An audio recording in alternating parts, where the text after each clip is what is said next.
going to share a screen so you can see a few slides. So I worked in practice in the 90s. I'm quite old by now. I trained in the 80s and became very interested in feminism as a student of architecture in the north of England. Фемінізм ще коли я була студенткою архітектури у Шеффілді на півночі Англії. Which is a feminist architectural practice. I'll talk a little bit about them a bit later.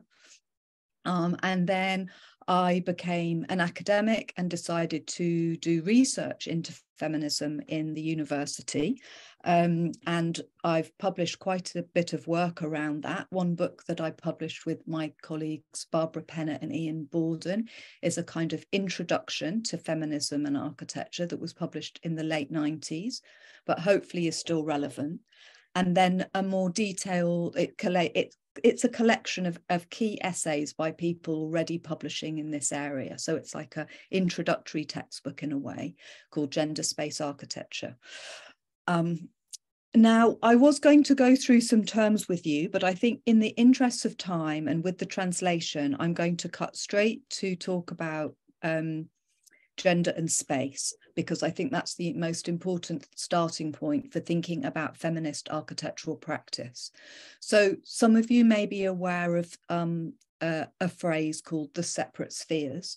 And this is a binary and patriarchal ideological system that doesn't describe reality. It describes a reality that patriarchal culture has in mind, where there's a dominant public male realm of production that's often thought to be the city, that's concerned with quite active cultural values and productive forces. And then this subordinate private female realm of reproduction, the home, which focuses on domesticity and reproduction, so the family and femininity, intimacy, and is seen to be more passive. So this is not a description of how life is really lived. It's a patriarchal ideology, and it creates this binary that divides city from home, public from private, production from reproduction, and men from women. And it's very different in different historical periods and cultures, but it's predominantly a problem that most feminists who are interested in architecture and urban space start by critiquing and starting to say, look, there are many other ways that space is organized, that there are very different realities for men and women in the city.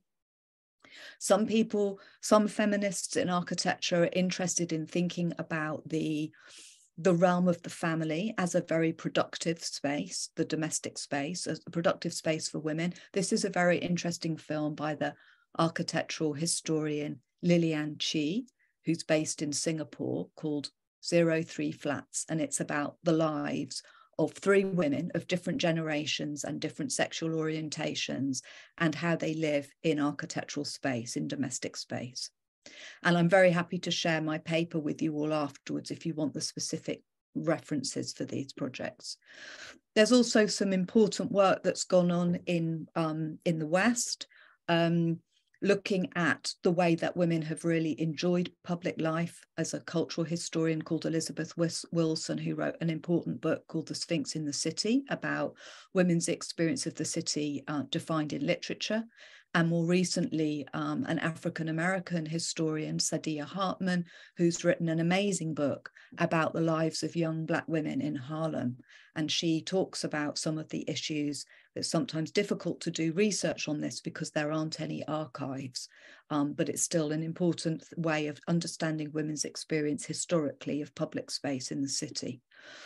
And then a project like this one, which was done by an American architect called Suzanne Torre. And she was exploring the role of the mothers of the Plaza de Mayo in Buenos Aires, who marched in front of the government buildings during a military dictatorship, 1976 to 83, to defend their disappeared children. And this is an example that she makes of how women can occupy the space in times of conflict and war in order to put forward humane values. So I just want to think a little bit about what feminist architectural practice might be like. what kind of things do people get involved in? What do they do? Well, one of the most important tasks is about achieving equality for women in the architectural profession, and also recognizing diversity, diversity of gender as well as sex. So, for example, one of our magazines in the UK called the Architects Journal, the AJ, did a big project gathering data on how many women there were in the profession and from which races, how many white women compared to how many women of colour. So one of the really important projects is actually gathering information and data. And I know Peg has been very involved in this kind of work at the moment. I'm not going to go through all the data, but suffice to say, you can imagine that the most minority group of architects in the UK are women of colour. Another thing that becomes important is looking at the profession of architecture. In the UK, we have a Royal Institute of British Architecture that works with a registration board. And one of the things that's very important to look at is how sexism works systemically within the industry and within the profession. And only when that gets recognised can new projects come through that try and challenge sexism. One of the things from a more positive dimension is setting up campaigns and projects for recognising the achievement of women past and present. So there's quite a new set of awards in the UK called the W Awards that are for women and non-binary people. And there's a whole range of different types of award that from established architects to emerging architects. And this is quite an important realm for recognising women's achievement in architecture. There are also around the world lots of different important projects. I feel very ignorant about not knowing what's happening in Ukraine. Hopefully you will tell us a little later. But some of the projects that I know about through friends and colleagues, there's a very lovely project in Australia called Parlour, which is a support mechanism for advocating for women's role in the profession, but also it sets up, you can see this list here of all the different things that they think about: mentoring, sexual harassment, equity politics, what leadership might look like. Is female leadership different? Mental health. So they've just come up to their 10th birthday, and this is I think a really important resource. It's predominantly in Australia, but I think it offers an example that other countries could follow. There are a huge number of publications. I didn't want to go through my whole library with you today, but two very recent ones that I think you might find interesting. A book, Peg has an essay in this one on architecture and feminisms, which particularly looks at ecology, economy and technology. And then another great book that's come out, which is called Breaking Ground by a practicing artist architect on architecture by women. So there's important work to be done in terms of research, which is why we like to think the university has a role to play in helping the profession do research about these important issues. And just to show a couple of new projects from ex-students of mine, this really beautiful project called the Milan Gender Atlas, which looks at issues of gender and sexism and feminism in Milan. And it's on a website that I curate called criticalspatialpractice.co.uk if you want to find out more about it. And then another project by another ex-student, this time based in Finland, which is a project called City of Women, Tools for Occupying Space by Sarah Karpainen. And I think these two projects I've showed, I think, are very typical of the work of young women feminists in architecture at the moment, whose work is both research and activist, trying to change conditions on the ground for other people. So it's also just worth thinking that the definition of architecture, which is the design and production of buildings, is something that obviously needs more women involved, because they can also pay attention to women users, perhaps start to design in slightly different ways. And I think one of the things that feminists in architecture have always been interested in is the idea that architectural practice also links to other forms of practice. And these two books are really good examples of that. So they might link to all kinds of urbanism and perhaps art practice and filmmaking as well. So it's quite interdisciplinary. And links from the sciences to the humanities, which I think is a very important aspect of architecture, that it sits between the humanities and the sciences. I've written some essays, which I'm happy to send to you if you think are helpful. And these two ones that I've got here, which are open access pieces. This one in particular is open access, so you can just read it. You don't have to follow a paywall. And they kind of describe some of my own thinking around what the qualities are of feminist architecture. And some of the qualities that I've been thinking about are collectivity, like working together, not just sole-authored projects, intersectional approaches, that's approaches that cross class and gender and race, interiority, so projects that deal with interior worlds, personal worlds, lived experiences, materiality, thinking about, as women, do we have a different attitude to how materials can be handled in architecture? And then this term performativity, which really means thinking about the ways that we live and make architecture, that it's part of a performance practice. So I just want to show a couple of projects as examples. One's an older project, but a very important one, by a group called Matrix, which are a feminist design cooperative that was set up in London in 1981, and they worked until 1994. And this is just a page of references, which again, I can send through so that you can take a look at them and follow the websites yourselves. So Matrix was formed in London in 1981. It was a collective of architects at a time when only 5% of architects were women. And it was one of the first organizations worldwide to bring a feminist approach to the design of architecture in the built environment. And there's a new archive that's been set up by one of the early members called Joss Boyce, which is here, which is an open archive that has all kinds of materials that you can explore. At the same time that Matrix was set up, there were two other very important organizations, one that continues called Women and the Manual Trades, which supports women in the construction industry. And this is still going as a very important organization for women in construction. And then this organization, the Women's Design Service, which sadly doesn't exist anymore, but this was to support women as users of the built environment who might have very specific needs due to perhaps their roles as carers for older people or children. As well as the buildings that Matrix designed, and I'll show you one in a minute, they also produced books. And this book called Making Space, Women and the Man-Made Environment is quite a classic by now, and it was republished this year in 2022. One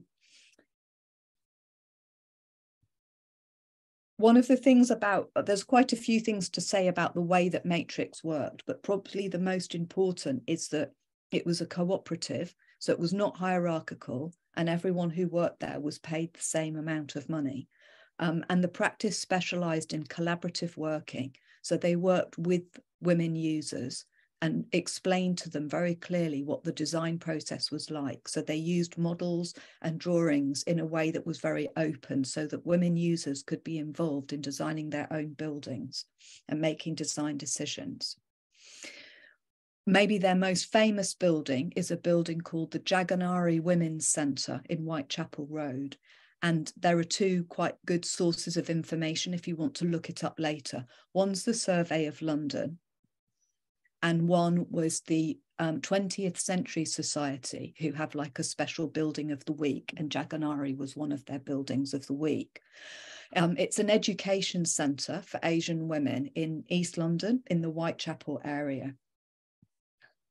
And Matrix was originally approached by a group of women of mixed Asian origin who were part of a larger centre called the Davenport Centre, and they wanted a centre for themselves that was women only in it, and they wanted to convert a semi-derelict historical school building into a community centre. So they formed this group called the Jagannarii, which in Bengali means women awake. It's a really nice name for a group, I think. And they were involved in designing the whole brief, deciding what they wanted to go into the building, which included a kitchen and dining area for eating together and cooking, a creche for children, a large hall for events, a suite of classrooms for learning English, computer training. So this was a brief that was put together by the people who would use the building. I think that's quite special. And I know in your part of the world, there's quite a strong history for doing that. And I think one of the very tragic things of many of the things that's been happening in Ukraine has been the destruction of some of those special community buildings. So maybe this is an important project for the future, is thinking about what role feminism could play in helping to reconstruct some of those really important spaces. Matrix did a lot of fundraising. This is one of the things that architects have to do when they're doing unusual projects. So they fundraise to generate money to design a whole building for this women's group. And this is the model showing what it was going to look like, which was helpful for gaining the funding. And one of the things about the design, this is one of the drawings of the window grills, and that a lot of people have criticized. Let me just show you that picture so you can see. This is the front of the building. A lot of people have said, well, that looks like it's a prison for women. But actually, it was very intentionally designed like that because a lot of the Asian women had experienced prejudice and had letterbox attacks and abuse in the street. So they very much wanted a building that would protect them. So the decision to have the screens, very protective glass in the windows and screens on the outside, was a decision that the users of the building made because they wanted to have this protective screen, but they also wanted to use kind of traditional types of architecture based on Islamic geometry as part of their cultural heritage. And this is probably one of the most important design features of the building, along with the mural that went on the front of the building. And this is just a couple of pictures of the building kind of recently, 2017. And this is the building from the back. And unfortunately, the building was closed. The centre, the Jagannaри, was closed in 2018. It was very successful for a long time for the Asian community and for women in the Asian community. But unfortunately, it closed a few years ago. I'll just show you one more example and then I'll stop. So this is a much more up-to-date project, which comes from 2021. It's a different kind of project. It's more of an artwork architecture project. So in London, we have a gallery called the Serpentine Gallery. And each year, each summer, an architect is chosen to do a big pavilion in the grounds of this gallery.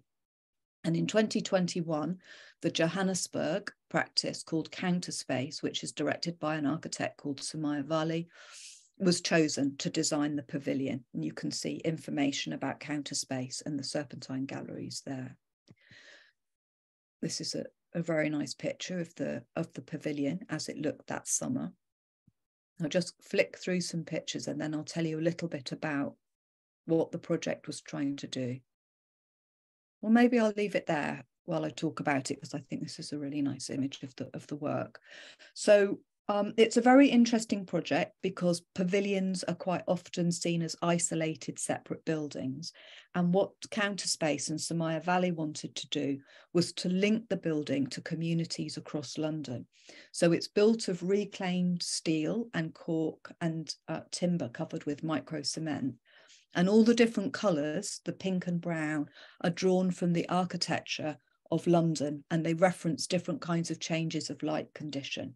And it's based on, it's referencing buildings across London from different cultural communities in Brixton, Hoxton. These are different areas of London that are home to different ethnic and cultural groups. And it also tries to reference particular spaces in those communities, so particular mosques, entertainment and cultural venues, for example, restaurants and the Notting Hill Carnival. So it tries to make all these links through the architecture to different communities. But also what it did, which is quite a new thing for the pavilion, was fragments of the pavilion were put into different partner organisations. So different places in London, a Black publisher and bookseller called Beacon Books, the Tabernacle in Notting Hill, all contained parts of the pavilion. So in a way, it's a way of dispersing or decentralising architecture into community. And it also hosted works by other artists and sound works in the space. And also a very important part of the project, and I'll end with this.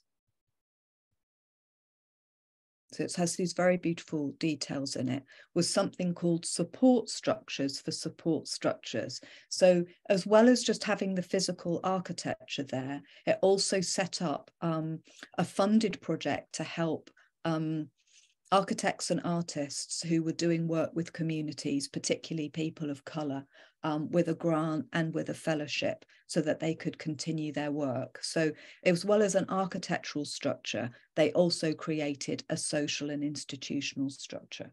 So I'm going to end there. Thank you.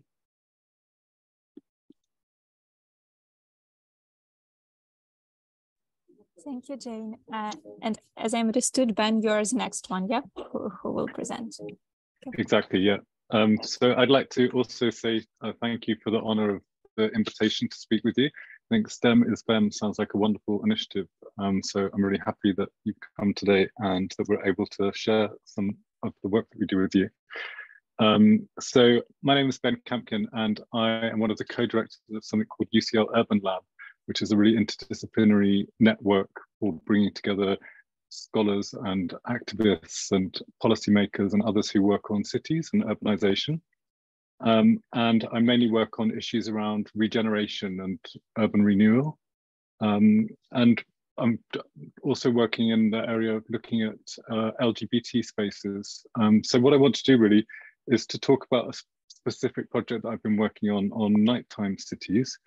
And I think it will pick up on some of the things that Jane's been talking about, but I'm hoping to highlight to you some women urbanists who I think have been really important in terms of contributing to discussions around global cities, and also some of the examples that I'm going to show are from London as well, so pick up on some of the things that Jane's been talking about in terms of the diversity and multicultural aspects of urban life, particularly in our context.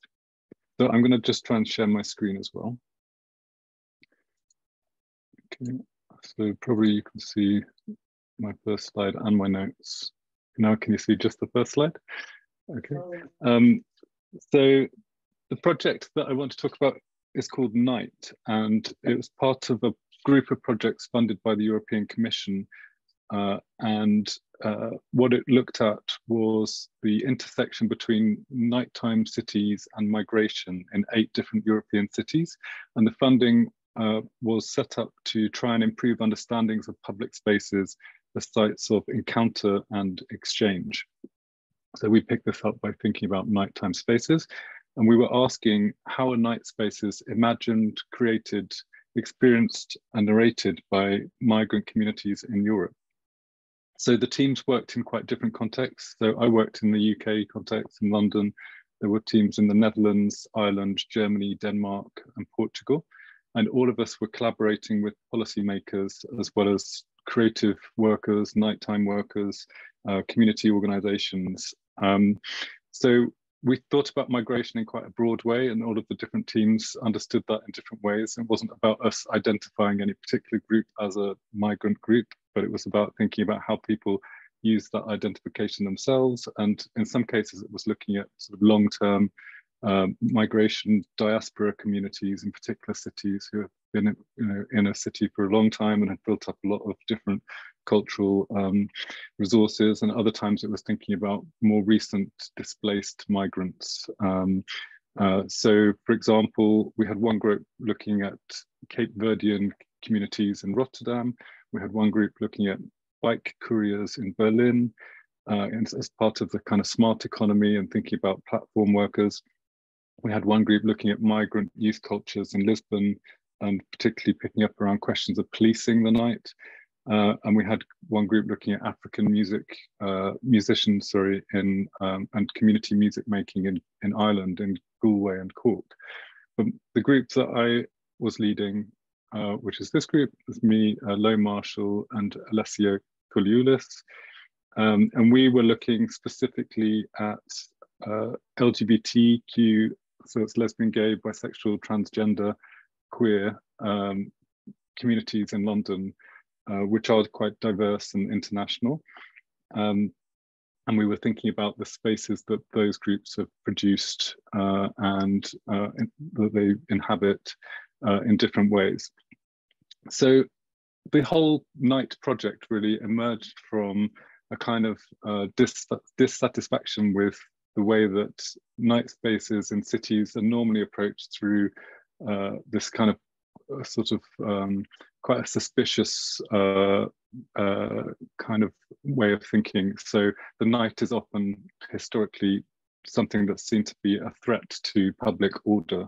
It's something where things happen that need to be policed, or things happen that aren't quite understood, or that need to be controlled somehow. But there has also been this quite noticeable recent focus on the night in urban policy in lots of cities internationally. And this is partly and largely, I'd say, focused on the nighttime economy. That's the phrase that gets used, the NTE, the nighttime economy. And in fact, many cities have started an office of the night underneath a mayor. So in London, we have a night, they're called a night czar. And in other cities, they have a night mayor. So Amsterdam has a night mayor. It's the first city, I think. And this has happened in quite a lot of different cities now. And so there's a kind of office of the night underneath the mayor who's responsible for managing the nighttime city. And this is part of presenting cities as kind of global competitive cities that they're thinking about these things. So those were contexts that we were thinking about when we were framing our project. And often those kinds of discussions are focused on sort of making the night more rational somehow, making it more efficient, making it more sort of 24-hour productive, the idea of a 24-hour city. And this is quite bound into the thinking around smart cities and future cities. So the sociologist Saskia Sassens and her important account of the global city helps us to understand these imperatives that are about sort of making cities competitive through thinking about the efficiency or the productivity of the night. She writes about the information and communication technologies that speed up cities in the 21st century and change the way we must think about cities in terms of the historical idea of a city as a kind of bounded unit, and think about them more relationally as part of regions, as having exchanges internationally and so on. In fact, Saskia Sassens was one of the speakers that we had in our project. But another aspect of her idea of the global city, which we wanted to pick up on, was thinking about how in this highly internationalized context of urbanism, different communities who might have relationships with different localities in different countries emerge through this kind of transnational labor flows of people working in different cities and different countries.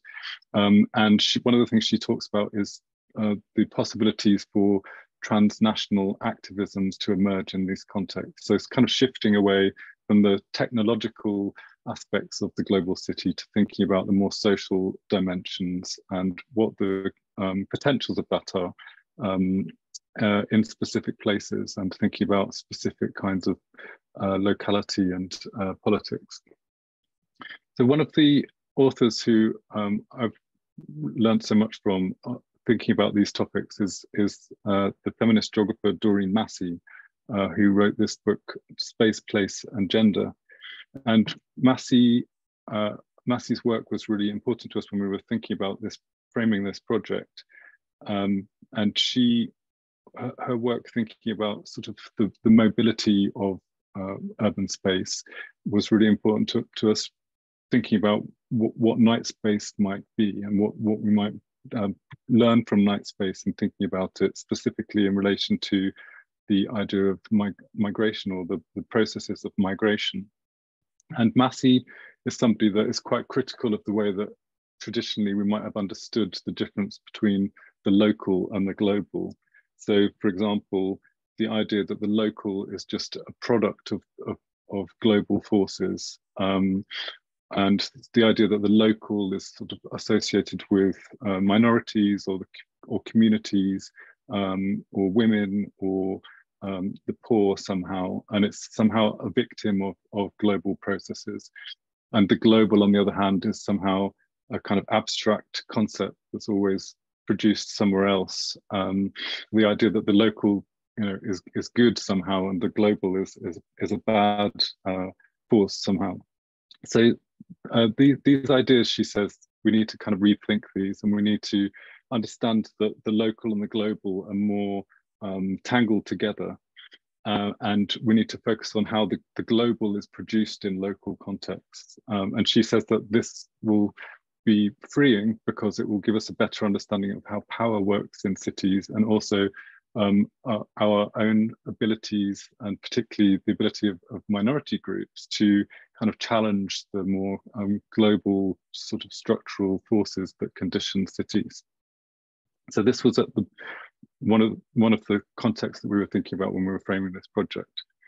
So we wanted to bring evidence into this discussion around the nighttime economy. We wanted to bring evidence from more cultural, sociological, humanities subjects, and we wanted to also bring to the fore migrant night workers' experiences to try and inform future debates about nighttime cities and policies and practices. And in all of our different contexts in different European cities, migration was central to political discussions in different ways, often in quite polarizing ways. We also observed that nighttime workers in all of our cities were more likely to have kind of migration backgrounds, and to be from marginalized groups or racialized groups.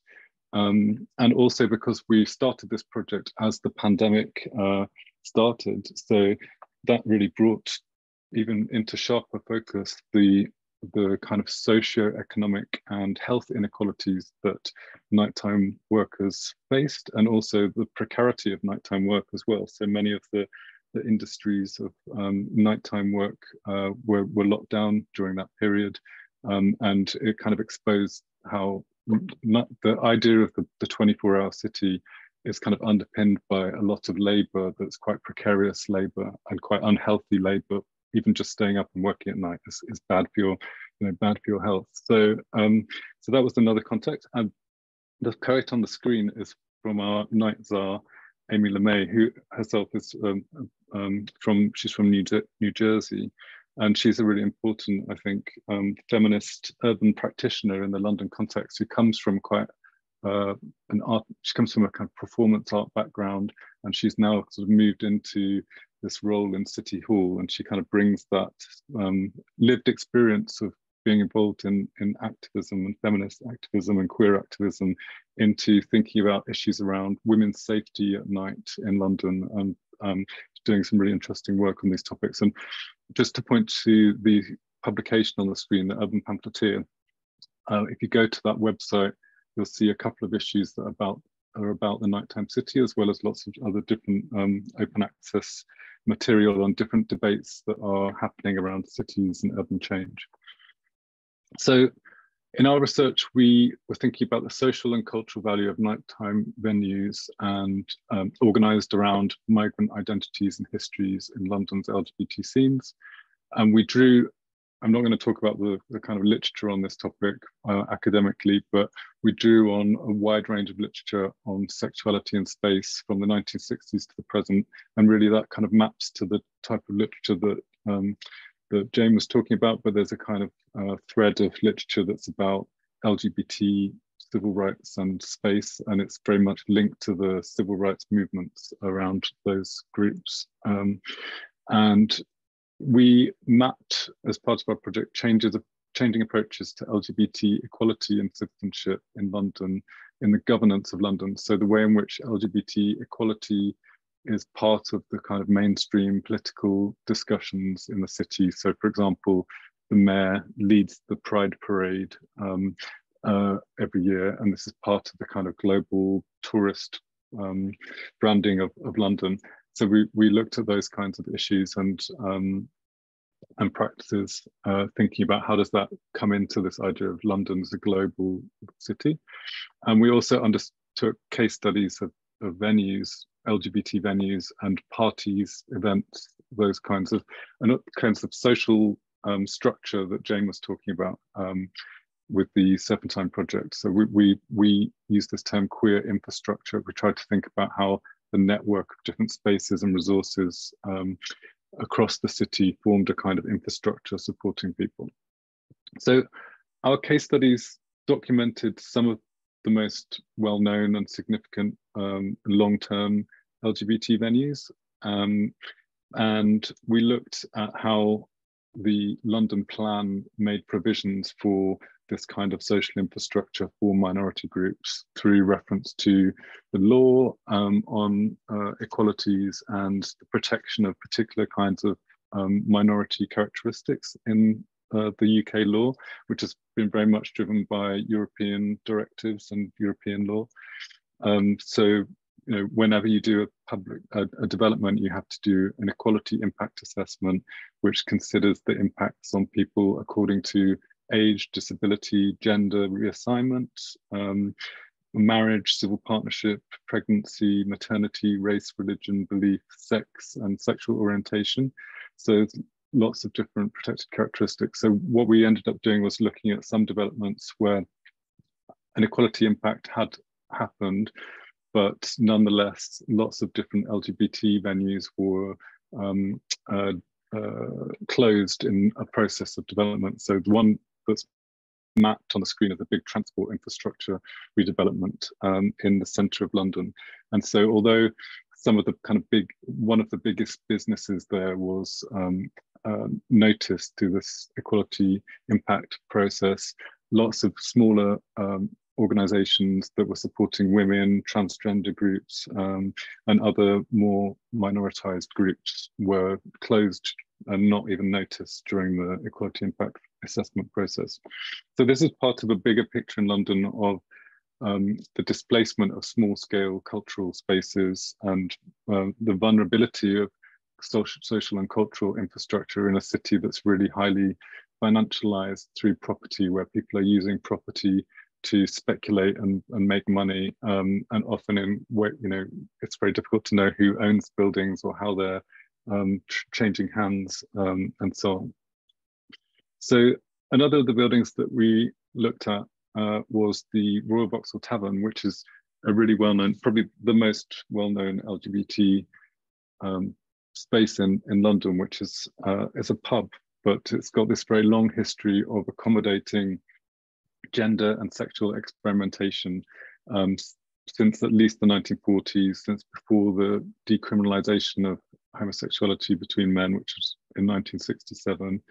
And it has this kind of history of quite specific kinds of cultural practice linked to LGBT groups. And it was a place of, that was attacked often, that was raided by the police, that was a place of protest, that when the AIDS epidemic of the 1980s and early 90s was happening, this was where people met and kind of gathered their strength and you know, mourned people that were lost. And so what's happened here, as in lots of other venues, is that the venue has become vulnerable to sale and redevelopment. And when that happened in 2014, and it was sold to the developer and they didn't say what they were going to do with it, it created this protest campaign called RBT Future. And they have done everything they can using the planning system to try and protect the consistent use of this space into the future. So they've used something called asset of community value listing, which is a a way of kind of designating a building as being of social value to your community. And they've used architectural heritage listing, which is a really complicated process. So submitting an application to protect the fabric of the building in order that they could try and protect the use of the building. It's still not saved, so it's a very much an ongoing process, but there's been this big campaign around this and lots of other similar spaces in the city. And in doing this, the campaigners have had to tell a story about these buildings, which tells the history within the history of the LGBT rights movement in the UK and links that internationally to other contexts. So, for example, the Stonewall uprising was a key moment in gay liberation in 1969, making these kinds of comparisons to build up the case for protecting these venues. So I was just going to see if I could show, yeah, I might just quickly show this scan that we made of the building. So this has really become the most archived of all of the LGBT spaces in Britain. And what we did was a 3D scan of the venue. I'm just going through it quite quickly because of time, but it's a digital model really. And our idea was that we would use this quite sophisticated technology to map this space that's more about kind of local, everyday cultures and add it to the archive of the venue as part of the kind of community archiving that's an activism that's happened to try and protect this space as social space. So this is the DJ booth. Sorry, that was I clicked through too fast, but I'm very happy to share this with people if they're interested. And actually, these scans are on YouTube. So I will just wrap up by just quickly talking about, in contrast to some of these more fixed buildings and LGBT spaces, we've also been looking at more transitory things like parties that are organized for particular groups. So one of the things that's been happening is there's been lots of queer events that have been organized around particular kinds of nationality or ethnicity. And so Turkish Delight is one of them that we've looked at. And so we interviewed the people that were running these events. And really what this showed was that with the more formal licensed venues are mostly owned by people who have relative power, mostly owned by white, middle class, gay men.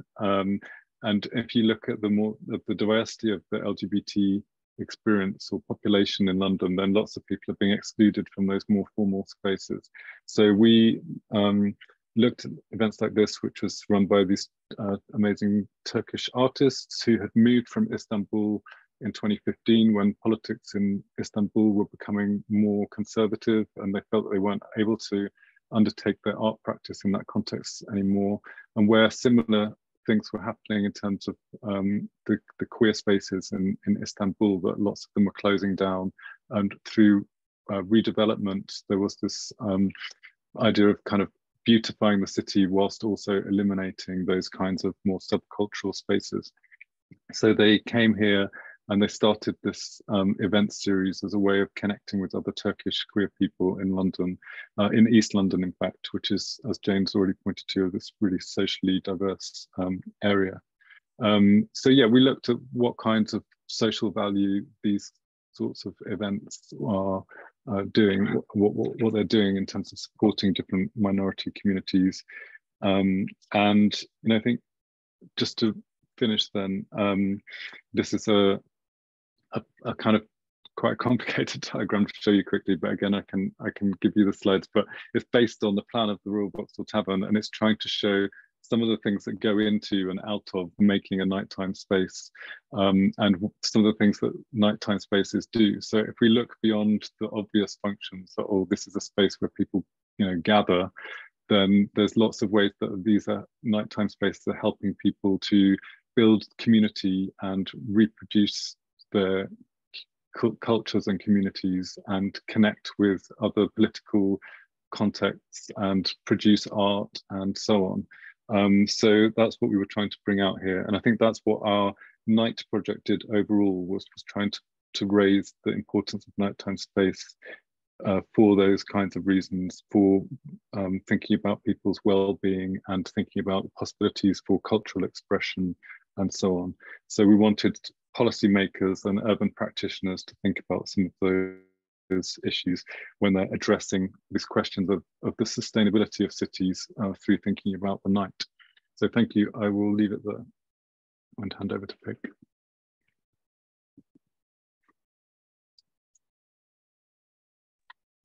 Okay, Ben, thank you also very much for the lecture. And the last one, Peg, your turn. Yep.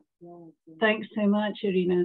I hope everyone's still okay. I know there've been 2 fantastic lectures, and so I'm aware that you might be feeling you've heard a lot already. But if it's okay, well, I'll perhaps try and be quite quick, because I know there's a way in which it'd be really super to have conversation with you all. Can I just check? Could someone put their thumb up and say if you can see my screen? Yeah, we can see. Thanks, Jane. Okay, I'll just make it go to full. Okay, so I mean, first of all, really just to echo Ben and Jane's thanks for being able to talk to you. It does mean a lot. We're hugely aware of how significant living and the community and your urban environment is for you at the moment. And also just obviously at the moment, there's such a huge sense of the anniversary. So I just want to acknowledge that with you. It's really important. So my contribution is really going to follow and hopefully tie in some of the kind of comments and concepts and ways of thinking that Jane and Ben have already mentioned, but really to come in through questions of ecology.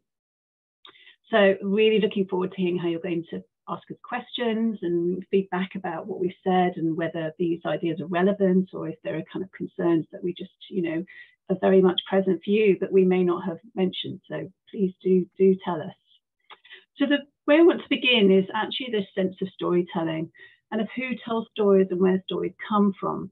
And I want to actually frame my remarks particularly around the sense of STEM and FEM, the science, the sense of science and how science and artistic and compassionate or ecological thinking and practice is developed. And in some ways, I want to begin a little bit like Jane by saying that feminist practice asks questions about some of the assumptions of naturalness, sort of natural ideas, natural concepts of human and social, familial, urban, cultural existence. And 2, the people who've been incredibly inspiring for ecological thinking are Rachel Carson, the ecologist, and then secondly, the evolutionary biologist, Donna Haraway. Now, I have to say quite a lot of my references do come from the US, and I think people may want to, you know, remark on that. I'm just very aware of regional concepts of ideas and where they come from. And so please do tell me if there are people who are Ukrainian who, you know, have these kinds of practices. It'd be fantastic to hear from you. And these are practitioners. They're both scientists.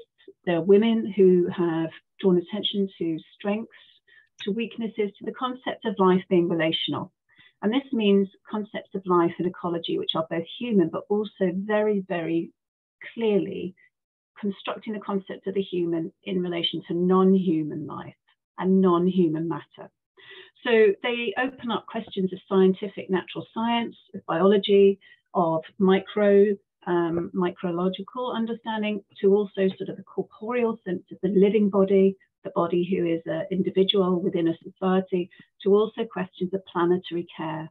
And these are some of the relations that I've been interested in and used to develop my own thinking. In a way, there's a term that has been quite helpful for this, and it's almost the idea of relational ecologies, the ideas of matters of concern. So this is where I come in, and I'll say a little bit more about this in a minute. But I want to sort of highlight, first of all, that this idea of storytelling, of how to tell stories that open up the ears of the listeners, the readers, and those who are in the communities, how this sense of listening is actually something that I think perhaps I would suggest is happening also in other scientific writing, and writing that may not yet get described as storytelling, because scientists tend to talk about the concept of evidence and of factual knowledge and of truth. And this is something that perhaps if you come from an artistic tradition or from perhaps a more philosophical or humanities tradition, we allow for the notion that our ideas are constructed both as truth, but also from a very particular positionality. scientists how often find that awkward, and it can be difficult for building ideas of policy and of economic and of political certainty and political support.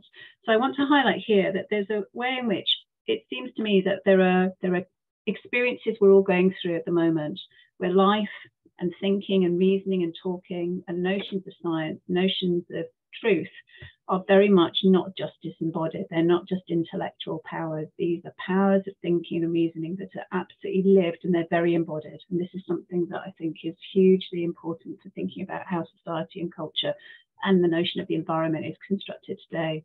So there are three examples of these kinds of practices that I've been looking at in this respect. One is historical and two are contemporary. So just on the left, there's a text here called The Limits to Growth. Now, this is a text by a group of economists, and it was written in 1972 for the International UN Report on Economy. And it was written really regarding questions of markets and of international global finance around fossil fuel, around oil, and the development of the acceleration of societies being dependent upon oil and fossil. And although it was seen as a very important marker of accelerated and advanced industrial society, within it, it has these warnings about unstoppable, about the notion that these resources that we're now talking about in terms of ecological and climate crisis were to be forever, that were infinite. So it's a book that in fact actually raised questions that are very contemporary. And in the center, there's this book, which is an example of writing by two very scientific geologists and geographers. These are two individuals who work at UCL. They're very, very tough on their scientific method, and they are quite strong characters.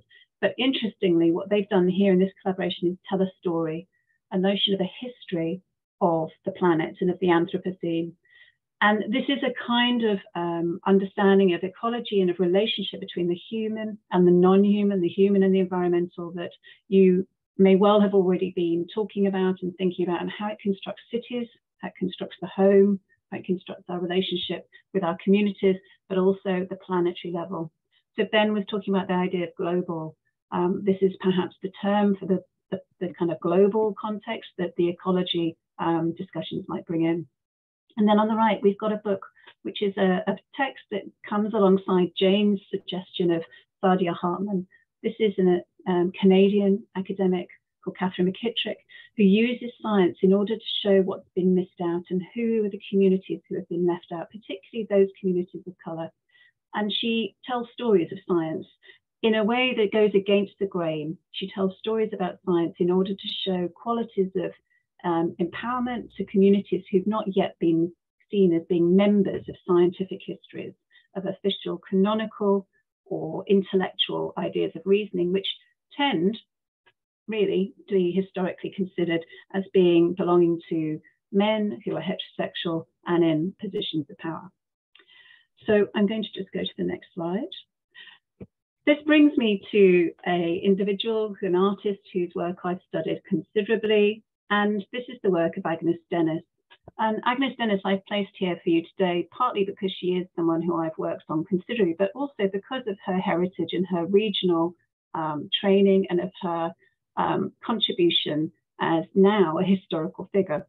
This is the piece of work called Wheatfield, A Confrontation, which was a temporary piece of work, a public artwork that she constructed and cared and nurtured for with a collective group of individuals in New York, in Battery Park.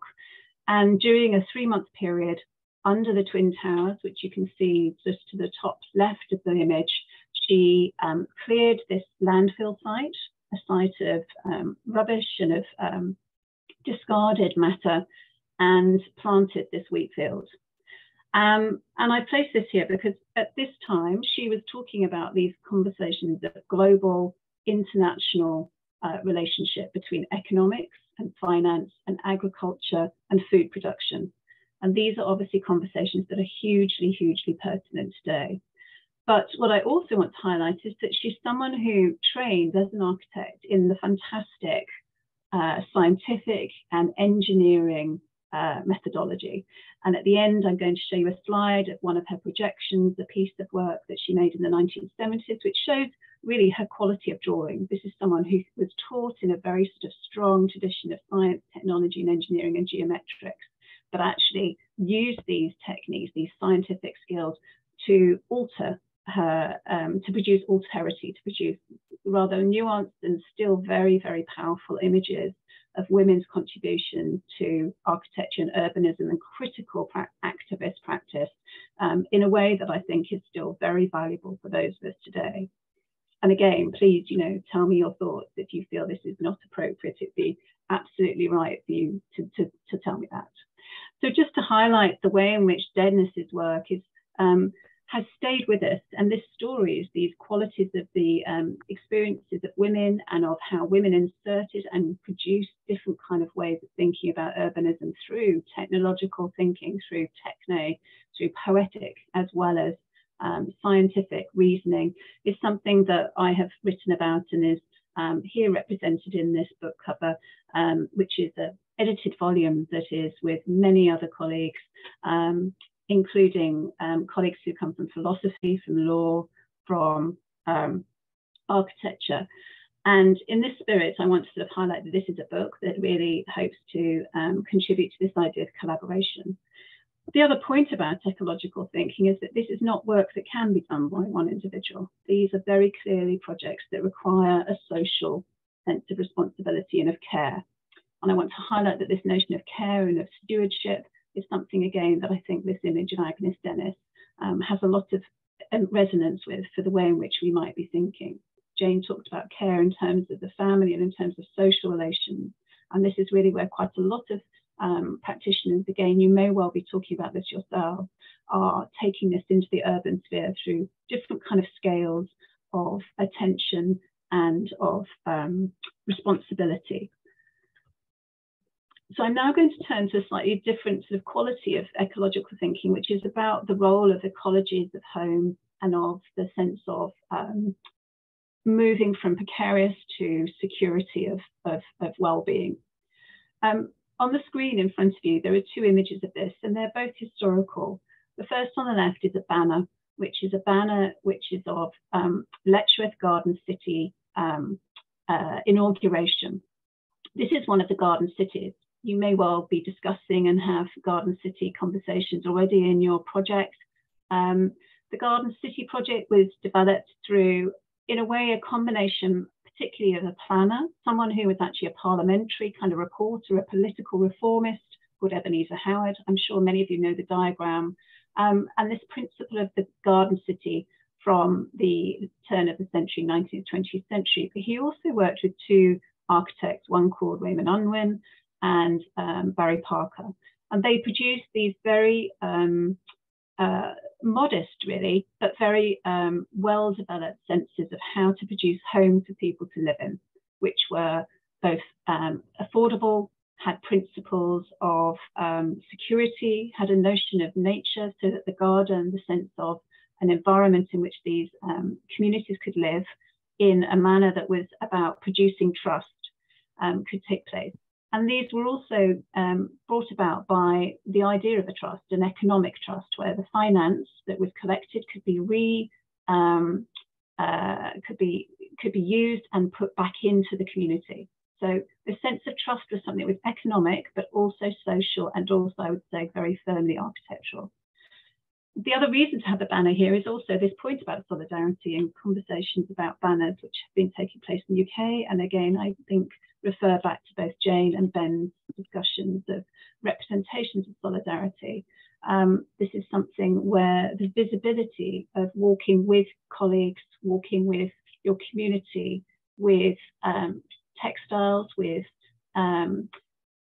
images which symbolize you to your public, the public onlookers or the public members, is something that I think we're all experiencing very strongly in the way that we might be going into the city centre with our communities. And then on the other side, there's this front of a cover called Homes for Today and Tomorrow. And this is a planning document that produced the template for space standards of housing in the UK in 1964. And really the principle I want to sort of highlight here is this idea of welfare, of housing and home welfare. and the principle that welfare is very connected, obviously, to ideas of nature and to the notion of well-being. And this is something that's a desirable element. It's something that often, and I think for many people, may not be necessarily tangible, perhaps in terms of their urbanism. But if you and Irina and your colleagues are thinking through about how you would design for your futures, then this sort of intersection of the home and of your well-being and of your concept of environmental well-being is something I think you are presumably talking about. And in the UK, this is a text which did this for us. It did get removed in the 1980s, or by the 1980s, when we had our Conservative government who chose to see this as something that was diminishing the idea of personal security, which they really transformed into a much more economic and what we would call neoliberal form of organisation, rather than affordability and a sense of community and strength and bonding being produced by your ability to live with each other in a manner which did not just operate through finance. And then this ties into a project that I was also involved in, actually alongside the time that Ben was working, I think, on his night project, or quite similar, around conversations of social housing and affordability and of care of the home.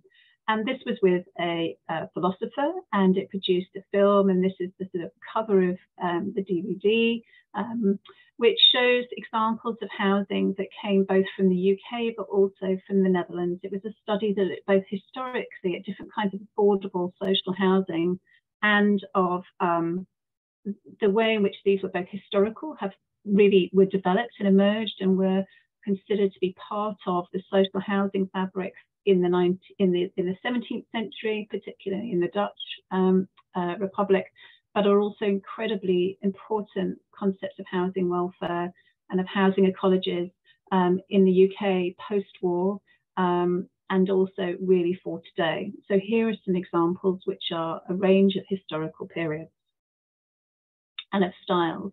I can send links to people with some details of who these practitioners and examples are.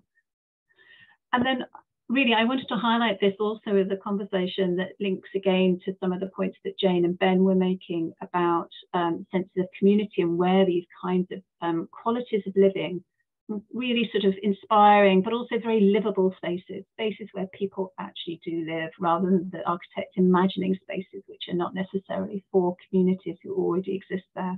So on the left, there's an image of Lilac Grove, a really inspiring community land trust project, which was self-build. And this is again a principle of social housing, where in the UK, because of the issues of costs of living and of the cost of affordability of housing, we have this terrible kind of index between land value and the housing value, which is frankly kind of completely unaffordable for many, many individuals now, not just those individuals who might have disadvantage from social economic income. But this on the left is an example of a community land trust. And again, this principle of trust being one which moves from the idea of just being about a sort of social relation, but ties it to the sense of an economic value, so that the principle of design becomes something where you protect people's economic security, and also you build into that a strong set of relationships and a solidarity between a community. And these projects are often designed very intentionally for intergenerational communities as well. The sense that you are able to live in your own local area for the length of time that you wish to stay there. So across generations, rather than, for example, what can happen frequently is the idea that the home becomes a place in which you can move into, you in the UK, we have people who move very intentionally in order to financially secure their advantage in their within their community.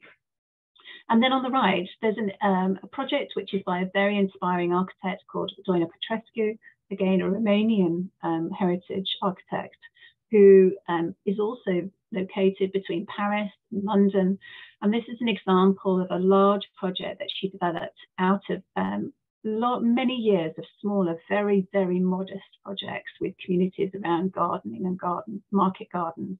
And this project was in a northern suburb of Paris called Colombes, and it was a collaborative, cooperative market garden, which was developed by the community, for the community, and was one where the idea of the economy, the idea of how they shared and chose to mediate between people's labor, people's skills, people's purchases, used a gift economy, used a kind of a non-monetized idea of finance. So people didn't have to pay with cash. It was about perhaps people mending someone's bike in order to have some potatoes, or providing haircuts, or giving a different kind of sense of social community provision. And then finally, I want to just highlight that these discussions, I think, are also ones which I find need to be located historically. And I'm going to move back to a few historical images and then finish with some, another set of contemporary images. The reason I've come back to this is an image by Mary Miss, again, a North American sculptor. And I want to highlight that this idea of the city and of its environmental well-being and security, and the role of material resources, of economics and of livability, and who can live where and for how long, or whether the idea that housing and home and earth and matter are something that becomes precarious and unsettled for people, is something that is not just our generation who are doing this work. This is something that really ties us back to the artists of the 1960s and 70s. And Mary Miss is another person alongside Agnes Dennis who did this. So again, this is another image of Battery Park City, where Mary Miss was commissioned to produce this piece, which was called Landfill, 1972. And I think this is a very interesting image because although she describes this set of spheres and that are cut into these large, very uninteresting, very sort of straightforward wooden planks, she describes this as an air column rising out from the earth or disappearing.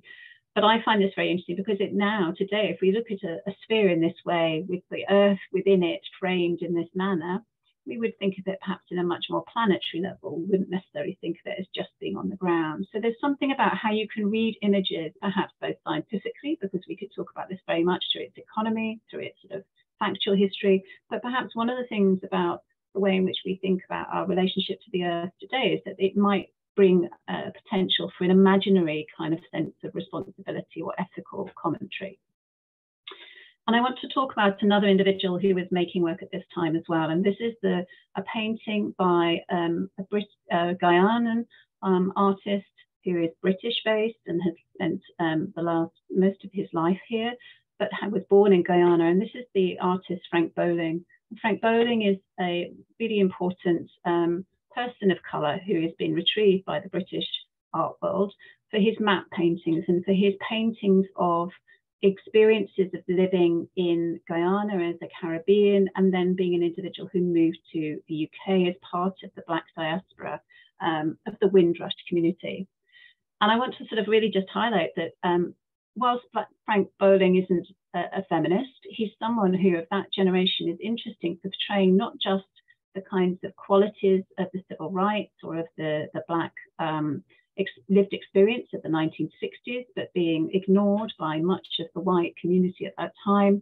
And here we have an image of his mother, a very powerful woman of his community in Bartletta in Guyana, sitting in front of her shop, which was a key economic provider, really important sort of social hub for communities at that time.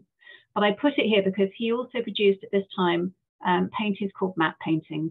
And these are paintings that again are being rethought and revived and returned to because of their contribution to questions about international understandings and planetary understandings and social justice understandings about communities who also experience and are vulnerable to really severe issues of ecological damage and of human-made ecological damage. So he's someone who's in this consideration, and is someone that I'm working on at the moment. And then finally, I just want to finish by returning back to Agnes Denis. And on the left, there is an image of one of Agnes Denis's map projections. And she calls this snail heliacal toroid. And I want to suggest that what Agnes Denis does is that she takes very sort of simple and perhaps quite familiar objects, and here it is spiral, it's an egg, rather it's a snail, and she recalibrates them by giving them a dimension and a scale that takes it into a kind of imaginary. This is the imagination of a snail as the earth. And these are perhaps quite interesting models, or quite interesting sort of alien or non-human forms that are ones that I think perhaps resonate again with the way in which we think about what the earth can be and how we connect to it, potentially through scientific imagination. And then on the right, there is just an image which shows perhaps another similar example of how the relationship between scientific understandings and drawings or mappings of human relationships and the human distribution in a global way can be undertaken. And this is the work of two artists, Corby and Bailey, who have looked at the way in which climate science is something that perhaps can produce artful mappings when artists engage with scientists. And I think this is something, again, that Jane's sense of the collaborative work of women and of their critical engagement in society and of how we live together, and of Ben's understanding of how, looking through the lens of these communities who have been disadvantaged or ignored from much of the understanding of the way in which we identify and articulate our occupation of the urban space, is something that this point about climate and the way in which it ties to our understanding of mapping and of speaking our stories and of speaking our experience of the world is also something that comes into the ecological approach. So I'm going to stop there. Sorry, I can't find my screen share. One sec, apologies.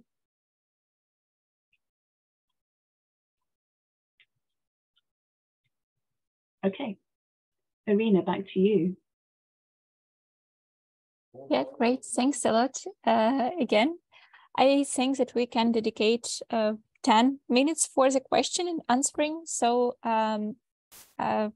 так, власне, зараз у нас буде блок питання-відповіді, тому якщо у вас є питання, ви можете їх задавати українською мовою, в нас є перекладачі, можете писати текстовим форматом в чаті, можете задавати англійською мовою до будь-кого з спікерів наших, або загальні питання, які стосуються всіх. Ось. Can I ask, I have a question for Peg, you just finished. The presentation, and I kind of found this article you wrote, or maybe just an interview, you said that contemporary professional discussions are removed from the recent historical context in which ecology is concerned with the culture and politics. I'm kind of curious, because I probably didn't get it correctly, why historical context, why it's important to be in a historical content. You mean that they remove it and this idea about the ecology is forgotten or not so important? Great question, thank you. So yes, my reason for saying that people forget historical work and the role of history for thinking in a scientific way is that perhaps it's a very European, perhaps it's a British sort of issue, but sometimes when you talk to scientists and the kind of sense of what matters in science is that the concept of truth that a scientist, say, for example, someone working through mathematical or physical sciences, may not necessarily pay attention in the same way to historical precedents, to examples that they will then use in their study. Now, what they may do is they'll say there's some very good examples that will be separate models. These will be models that exist and they will be described as autonomous objects in their own right. But what feminist, and I would suggest what Ben's work around LBGT practice does, is it asks you to retain the connection with the previous work. It means that you don't try to establish a scientific way of thinking that's neutral. You recognize that you are coming from a tradition of precedent. So the idea of storytelling that I'm suggesting is one where it produces a richer concept of historical understanding. It keeps history working with a scientific understanding. And the principle that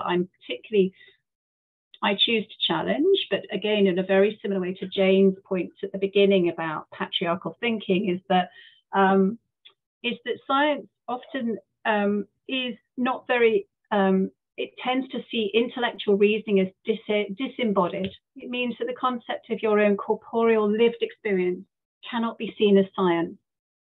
That might be seen as a very important aspect of you as an author, but in terms of producing scientific evidence, you may well find that, for example, in mathematical reasoning, that couldn't be taken in as part of the criteria, part of your contribution to the field.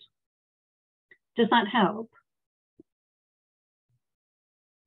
Yep, it helps. Can I confirm? So basically, scientists,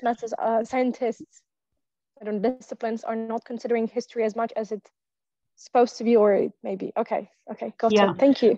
But maybe, could I suggest maybe Jane might want to come in, or Ben, because I feel like there may be comments they might want to add, or their own version of a response, which might be helpful. I think it's a great question too. I think it gets to the heart of the matter of what we're discussing, and fem in STEM or STEM in fem. I don't know which way around it is. It's both ways, I think. But I think you've described it very well, Peg. But I think I just wanted to underscore the importance of the work of Donna Haraway, who you referred to, Peg, and her commentary that objectivity is situated. And this is the point that is a challenge to certain ideas of dislocated objectivity in science, that a lot of feminists have said, no, objectivity does exist, but it's situated in particular stories and histories and locations. And this is why the transnational and the trans-feminist approach is so important, because it's actually then also making these connections across all these specificities. Because if we don't do that, we end up, like Ben was saying, Doreen Massey's work is so important for us showing the relation between the global and the local, that these specific critiques can add up to a kind of network of connections that make up the global. So that would be kind of my contribution to answering your great question. Thank you. May I ask you, because I missed kind of half of the lecture due to my other lectures, can you make an example of that? Like when it literally showed that it was important historical content and somebody did not consider it? Well, I think maybe I could, sorry, Dan. Go for it.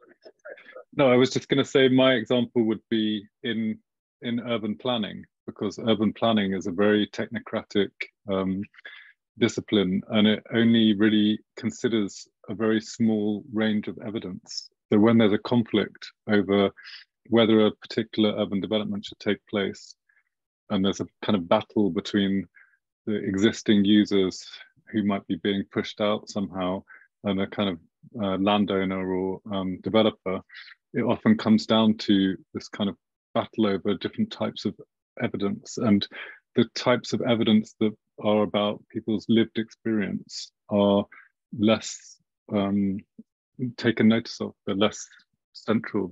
They're disregarded, and that's definitely something that's come up a lot in my work and the work that we do in Urban Lab, where we try to develop ways of bringing forward different kinds of knowledge, and we raise these questions which are about the politics of different kinds of knowledge and evidence, and how those impact in urban renewal processes.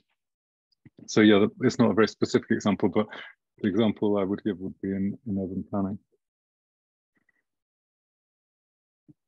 Thank you so much for answering. Thank you for a great question. Так, друзі, якщо, можливо, ще в когось запитання є, можете задати. У нас ще є кілька хвилин часу.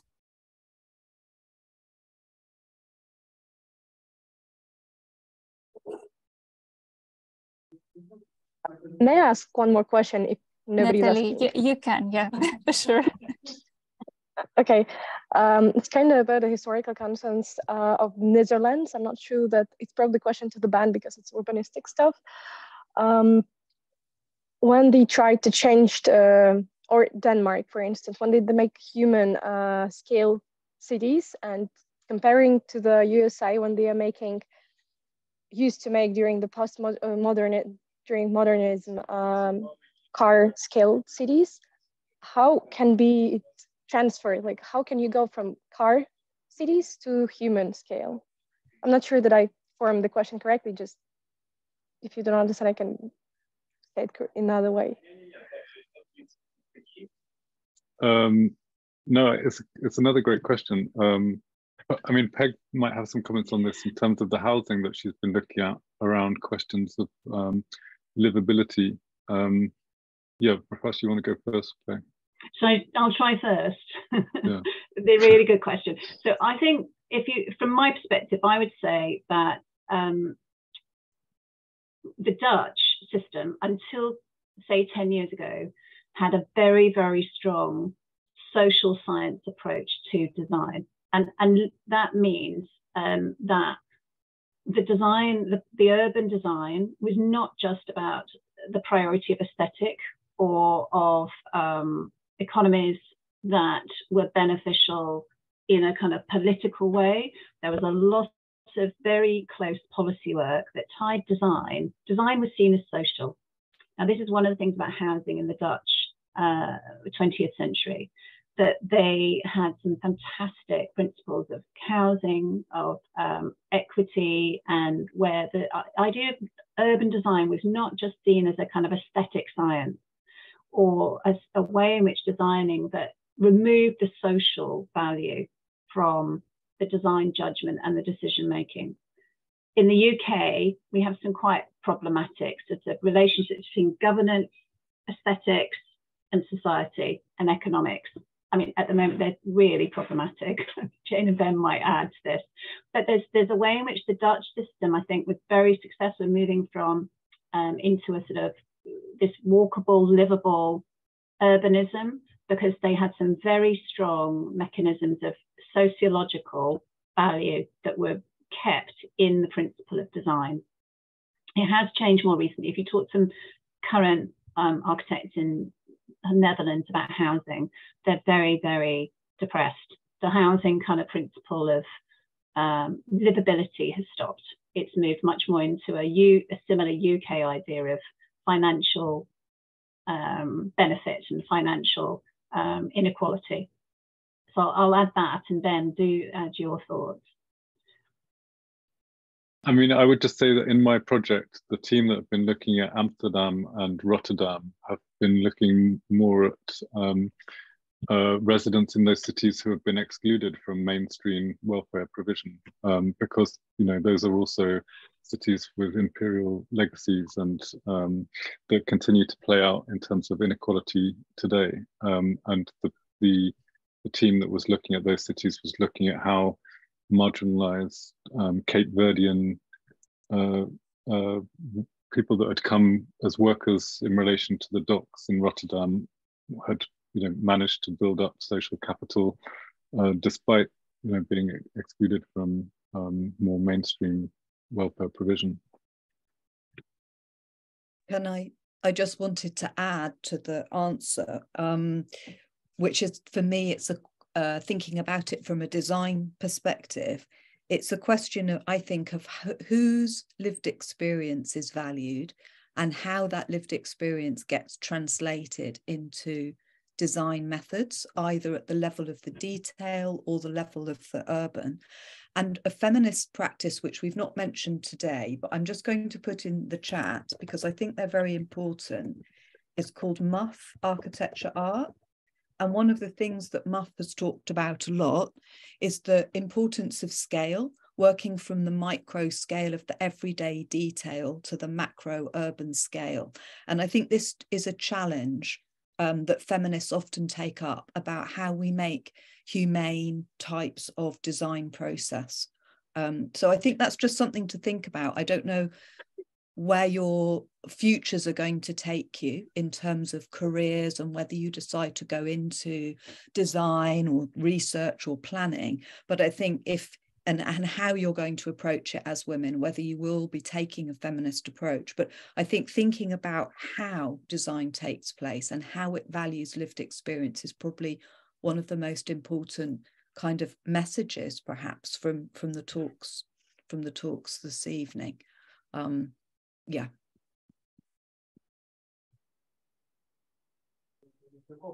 May I ask one more question, if it's possible, of course? Yeah, sure. Kind of have a question about the economical conservating or preventing, conservating the historical heritage.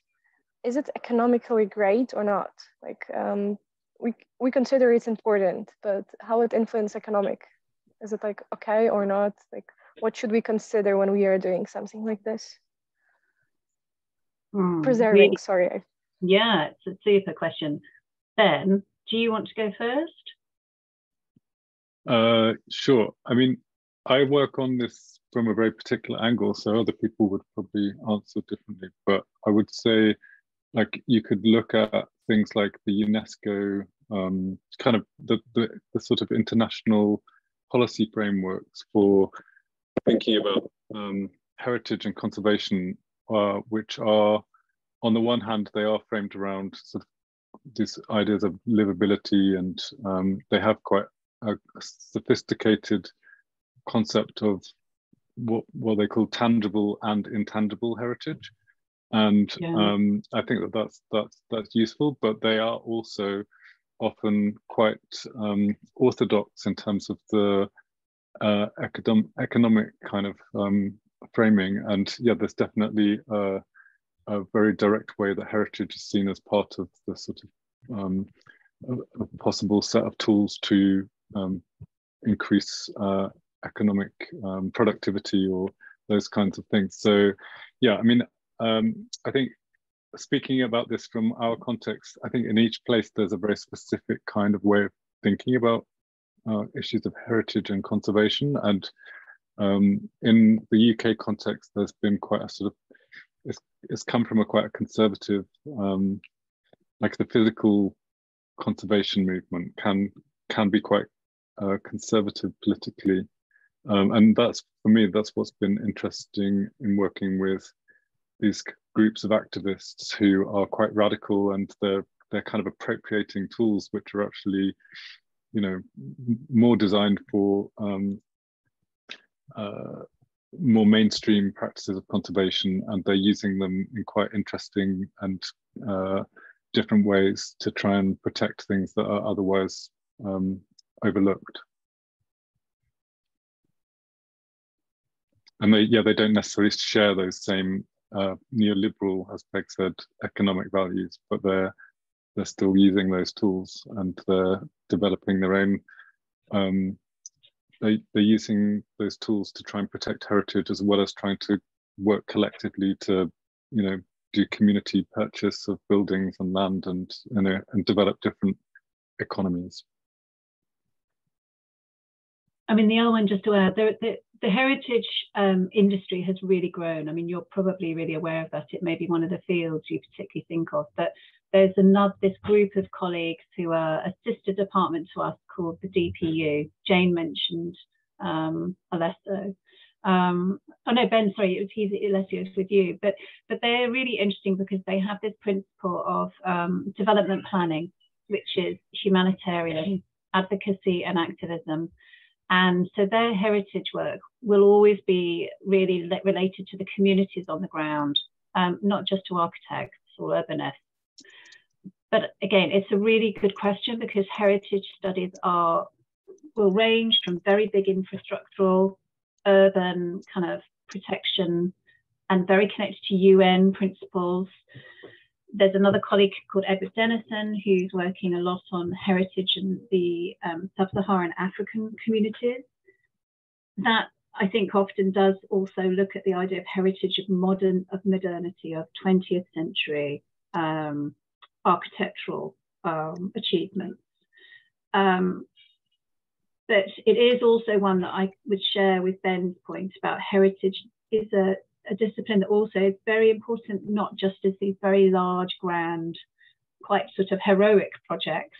There's a way in which I think the feminist approach chooses to talk about heritage not just on the sense of heroism and great large edifices. I'm not saying that in a negative way. I'm just saying there's a kind of principle of how international finance sometimes chooses big projects because it's very, you know, they can be the real sort of public symbolic qualities. And I think none of us are suggesting these are wrong. It's just that there's also lots of other ways that people live and other communities that people live and other scales of social responsibility and of care and everyday life that people live with. And that's something that in a feminist approach is sensitive to. But yeah, it'd be great to hear, you know, maybe if there's a way you could report back how this project and discussion grows, Irina, just to hear what the students and the group are coming, you know, decide or resolve in your project around some of these questions or other areas of interest that people haven't spoken about personally this afternoon. Okay, great. Thank you so much for answering the question, and thank you, Natalie, for your activeness during the lecture. It's like very pleasure for us. So I think that we are like lack of time because it's like the end of the lecture. Can I ask you maybe if our audience have other question after the lecture, can I write you this question? Is it okay? Sure, great. Cool. So друзі, якщо у вас виникнуть питання, ви можете написати на пошту з тему, власне, з якої ви отримували лінк, і ми відправимо ці питання нашим лекторам. Okay, Jane, Peg, Ben, you mentioned, like at the beginning, you said that you thanks us to inviting you, but I'm actually very grateful to you because you accept our invitation, and without your lecture, it won't happen. And like the lecture was really interesting and informative, and I think we get a lot of new information, very useful information. Thank you so much for your support. Yeah. Thank you. Thanks so much. It's been a real pleasure to be here. Thank you. Yeah, thanks. Thank you all. Thank you so much. Yeah. Take care. Yeah. Thanks for sure. Bye-bye. Bye, everyone. Друзі, власне, це все на сьогодні. Дякую велике, що доєдналися. Ми запис вам надішлемо завтра, щоб ви переглянули в разі необхідності. І буде також фідбек-форма, яку буду дуже вдячна, якщо заповнити, щоб ми розуміли, що наступні рази покращувати і змінювати для того, щоб прослуховування лекцій було значно кращим. Ось, все. Тоді гарного вам вечора. А можна попросити? Почекаю одну хвилиночку.